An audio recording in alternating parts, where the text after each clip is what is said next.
Good morning, my dear students. Today in DP, we are going to start a new chapter, that is political parties. Children, in this tour of democracy, we have come across political parties several times. In class 9th, if you remember, we have studied the role of political parties in the rise of democracies, in the formation of constitutional designs, in the electoral politics, and in the making and the working of the government. Children, we have glanced at the political parties as vehicle of federal sharing of political power and as a negotiator of social divisions in the arena of democratic politics. Before concluding this tour, let us take a close look at the nature and the working of the political parties, especially in our country. We begin by asking two common questions. Why do we need parties? How many parties are good for a democracy? What are the functions of the political parties? In the light of these, we introduce the national and the regional political parties in today's India, and then at what is wrong with the political parties and what can be done about it. Now, children, let's start our chapter with why do we need political parties. Political parties are easily one of the most visible institutions in a democracy. For the most ordinary citizen, democracy is equal to the political parties. If you travel to remote part of our country and speak to the less educated citizens, you could come across people who may not know anything about our constitution or about the nature of our government. But children, chances are there that they would know something about our political parties. Children, about 100 years ago, there were few countries of the world that had any political parties. But now there are few that do not have political parties. Most people tend to be very critical of the political parties. They tend to blame parties for all that is wrong with our democracy and our political life. Parties have become identified with the social and the political division. Children, why did political parties become so omnipresent in democracies all over the world today? Let us first answer what political parties are and what did they do before we say why do we need them. Now children, what is political party? A political party is a group of people who come together to contest elections and hold power in the government.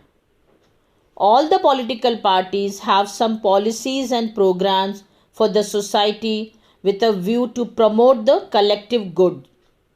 They try to persuade people why their policies are better than others. They seek to implement their policies by winning popular support through elections. Children, parties reflects fundamental political division in a society. Parties are about a part of society and thus involves partisanship. Now, what is the meaning of partisan? A person who is strongly committed to a party, group, or a faction.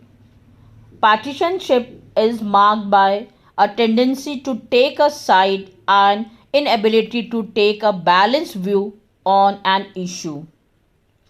Thus, a party is known by which part it stands for, which policies it supports, and whose interests it upholds. A political party has three components: the leaders, the active members, and the followers. Children, once again, I am repeating the three components of the political party. This you have to learn.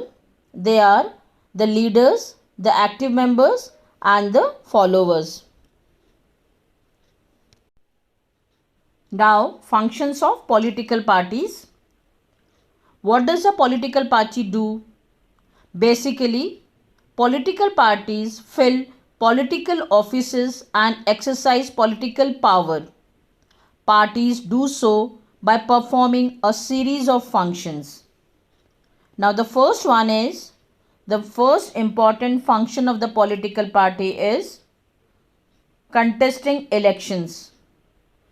Children, in most democracies, elections are fought mainly among the candidates put up by the political parties. Parties select their candidate in a different ways. In some countries such as USA, members and the supporters of a party choose its candidates.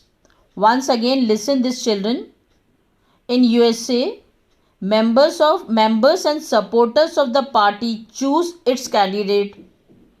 Now more and more countries are following this method. In the other countries like India, top party leader choose candidate for contesting elections. Second function is policies. Parties put forward different policies and programs and the voters choose them. Each of us may have different opinion and the view on what policies are suitable for the society. But no government can handle such a large variety of views. In a democracy, a large number of similar opinions have to be grouped together to provide a direction in which policies can be formulated by the government. This is what the parties do. A party reduces a vast multitude of opinion into a few basic positions which it supports. A government is expected to have its policies on the line taken by the ruling party. Then the third one is making laws. Parties play a decisive role in making the law for the country. Formerly, laws were debated and passed in the legislature. But since most of the members belong to a party, they go by the direction of the party leadership irrespective of their personal opinion. Fourth, formation of government. Parties form and run the government. As we have noted last year, children, the big policy decisions are taken by the political executives that comes from the political parties. Parties recruit leaders, trains them and then make them ministers to run the government in the way they want. Fifth, playing opposition. Those parties that lose in the elections plays the role of opposition to the parties in power by voicing different views and criticizing government for its failure or wrong policies. Opposition parties also mobilize oppositions to the government. Then the next one is shaping public opinion. Parties shape public opinion. They raise and highlights the issues. Parties have lakhs of members and the activists spread all over the country. Many of the pressure groups are the extension of political parties among different sections of the society. Parties sometimes also launches movement for the resolution of problems faced by the people. Often opinion in the society crystallize on the lines party takes. Then the next one is access to the government machinery and the welfare scheme. Parties provide people access to the government machinery and welfare schemes implemented by governments. For an ordinary citizen, it is easy to approach a local party leader than a government officer. That is why they feel close to parties even when they do not fully trust them. Parties have to be responsive to the people's need and demands. Otherwise, people can reject those parties in the next election.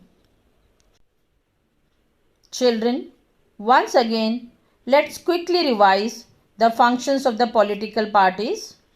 The first one, they contest election, select candidates and put forward their policies. They play a decisive role in making laws. Parties form and run the government. Opposition checks the government and preserve democracy. Parties shape public opinion. Parties provide people access to government machinery and the welfare schemes. Now, the necessity of the political parties. Children, political parties are needed because they perform variety of functions. Modern democracies cannot exist without political parties because then every candidate in the election will be independent. No one will be able to make any promises to the people about any major policy changes.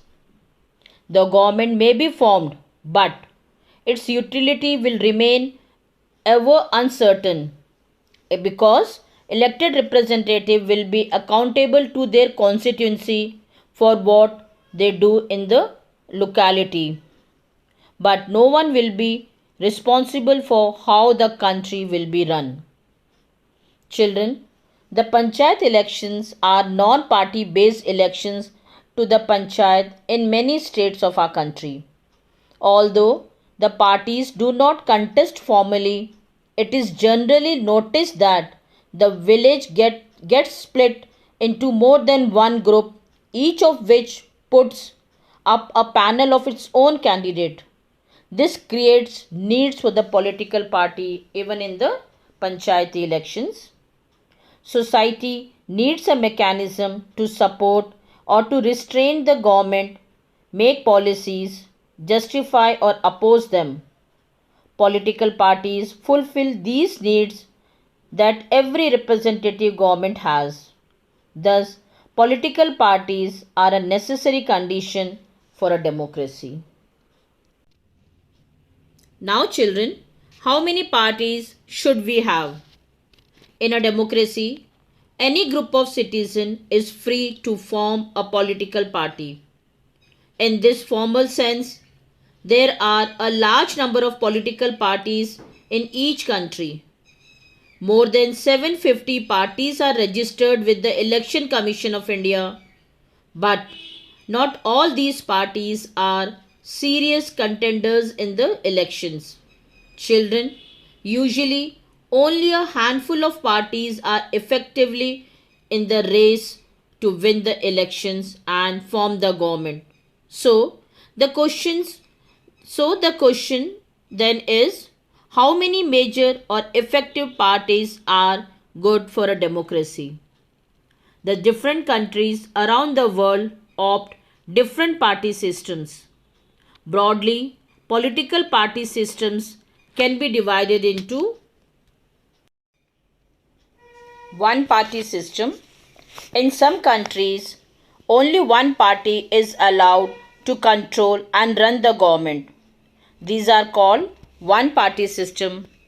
Children, if you remember, in class 9th, we have studied that in China, only the Communist Party is allowed to rule. Although, legally speaking, people are free to form political parties, it does not happen because the electoral system does not permit free competition for power. We cannot consider one party system as a good option because this is not a democratic option. Any democratic system must allow at least two parties to compete in elections and provide a fair chance for competing parties to come to power. Now, two-party system. In some countries, power usually changes between two main parties. Several other parties may exist, contest election, and win a few seats in the national legislature, but only the two main parties have a serious chance of winning majority of seats to form government. Such a party system is called two-party system. The United States of America and the United Kingdoms are the example of two-party system. Then multi-party system. If several parties compete for power and more than two parties have a reasonable chance of coming to power either on their own strength or in alliance with other, we call it as a multi-party system.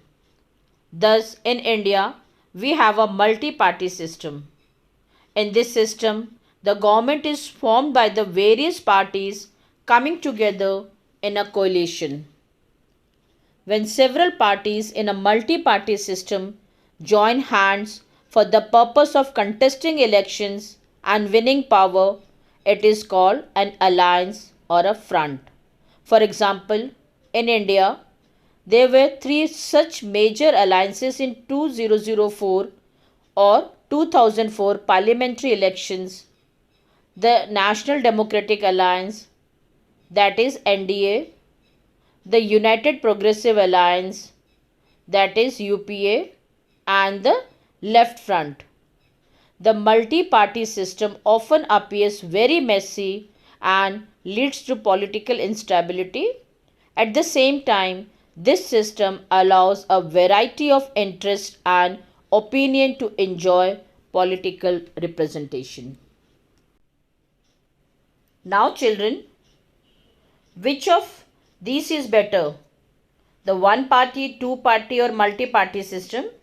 Perhaps the best answer to this very common question is that this is not a very good question. Children, because the party system is not something any country can choose. It evolves over a long time depending on the nature of society, its social and regional division, its history of politics and its system of elections. These cannot be changed very quickly. Each country develops a party system that is conditioned by its special circumstances. For example, if India has evolved a multi-party system, it is because the social and the geographical diversity in such a large country is not easily absorbed by two or even three parties. No system is ideal for all countries and all situations. That's all for today. Thank you and have a nice day.